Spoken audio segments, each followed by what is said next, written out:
ఎలినో effect రాయలసీమలో లక్షల ఎకరాల సాగునీరుకు తాగునీటితో పాటు తమిళనాడు రాష్ట్రానికి తాగునీటి సరఫరాపై తీవ్రంగా పడింది. శ్రీశైలం వరద నీటి నిల్వల ఆధారంగా చేసుకుని నిర్మించబోతున్న వెలుగోడు రిజర్వాయర్ నీటి నిల్వలు అడుగంటడంతో ఈసారి రాయలసీమలోని 3 జిల్లాలతో పాటు తమిళనాడు రాష్ట్రానికి సాగునీటి కష్టాలు తప్పని పరిస్థితి ఏర్పడింది.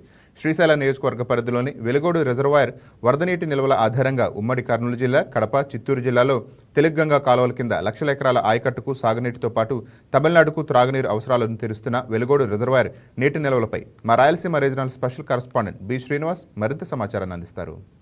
కృష్ణా నదీ పరివాహక ప్రాంతంలో ఆశించిన స్థాయిలో వర్షపాతం నమోదు కాకపోవడంతో కృష్ణా నదిపై నిర్మించిన సాగునీటి ప్రాజెక్టుల నీటి నిల్వలు ఆందోళనకరంగా మారాయి.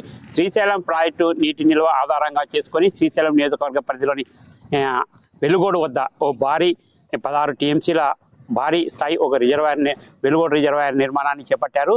ఈ రిజర్వాయర్ నిర్మాణం పూర్తి స్థాయి నీటి నిల్వ సామర్థ్యం 16 టీఎంసీలు కాగా ప్రస్తుతం డ్యాంలో కేవలం 2 టీఎంసీల నీరు మాత్రమే అందుబాటులో ఉంది. సగం రిజర్వాయర్ ప్రస్తుతం ఖాళీగా కనిపిస్తున్న పరిస్థితి కనిపిస్తుంది.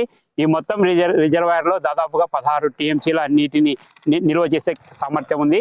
ఇటు శ్రీశైలం ప్రాజెక్టుకు ఎగువ నుంచి వరద నీటి ప్రవాహం కొనసాగుతున్న సమయంలో ఈ రిజర్వాయర్లో 16 టీఎంసీల నీటిని నిల్వ చేసి ఇక్కడి నుంచి ఇటు రాయలసీమలోని 3 జిల్లాలకు కర్నూలు, కడప, చిత్తూరు జిల్లాలలో దాదాపుగా 3,30,000 ఎకరాలకు సాగునీటిని అందించేందుకు 24 టీఎంసీల నీటిని తరలిస్తారు. ఇటు ఎగువ నుంచి వస్తున్న వరద నీటి ప్రవాహాన్ని బేస్ చేసుకొని ఈ రిజర్వాయర్లో నీటిని నిల్వ చేసి ఇక్కడి నుంచి తెలుగంగా కాలువ ద్వారా ఇటు కర్నూలు జిల్లాలో దాదాపుగా 1,15,000 ఎకరాలు, అదేవిధంగా కడప జిల్లాలో 1,65,000 ఎకరాలు, చిత్తూరు జిల్లాలో 50,000 ఎకరాలకు మొత్తం 3,30,000 ఎకరాలకు 24 టీఎంసీల నీటిని కాలువ ద్వారా విడుదల చేస్తారు. అదేవిధంగా తమిళనాడులో తాగునీటి అవసరాల నిమిత్తం ఇక్కడి నుంచే 15 టీఎంసీల నీటిని కాలువ ద్వారా తరలించడం జరుగుతుంది.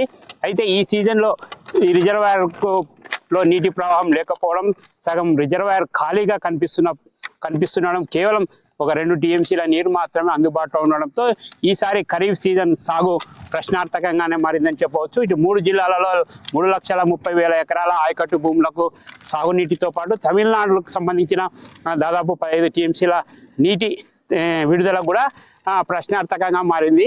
ఎలినో ప్రభావం కారణంగా ఇటు కృష్ణా నదీ పరివాహక ప్రాంతంలో ఆశించిన స్థాయిలో వర్షాలు కురవకపోవడం, అంటే శ్రీశైలం ప్రాజెక్టుకు కూడా వరద నీరు ప్రవాహం ప్రారంభం కాకపోవడం, ఇటు శ్రీశైలం రిజర్వాయర్లో ఆశించిన స్థాయిలో నీటి నిల్వలు లేకపోవడంతోనే ఈ రిజర్వాయర్లోకి ప్రస్తుతం నీటి ప్రవాహం నిలిచిపోయింది. తాగునీటి అవసరాలు ఈ రెండింటిని పరిశీలిస్తే ఈ సీజన్లో ఈ రిజర్వాయర్ పూర్తి స్థాయిలో చేరుకుంటే తప్ప విడుదల చేయలేని పరిస్థితి కనిపిస్తుంది. రాబోయే రోజులైనా సరే ఇటు ఈ కృష్ణా నది పరివాహక ప్రాంతాల్లో భారీ వర్షాలు కురిసి ఇటు శ్రీశైలం ప్రాజెక్టుకు పూర్తి స్థాయి నీటిని చేరుకొని ఆ తర్వాత ఈ రిజర్వాయర్కు నీటిని పూర్తి స్థాయిలో 16 టీఎంసీల నీటిని నిల్వ చేసి ఈ రిజర్వాయర్పై ఆధారపడ్డ రాయలసీమ జిల్లాలోని కర్నూలు, కడప, చిత్తూరుతో పాటు తమిళనాడు కూడా సాగునీటితో పాటు తాగునీటిని అందిస్తారని ఆశిద్దాం. ఇది ఇక్కడి తాజా పరిస్థితి. వెలుగోడు రిజర్వాయర్ నుంచి B Srinivas, Rayalaseema special correspondent, YK TV.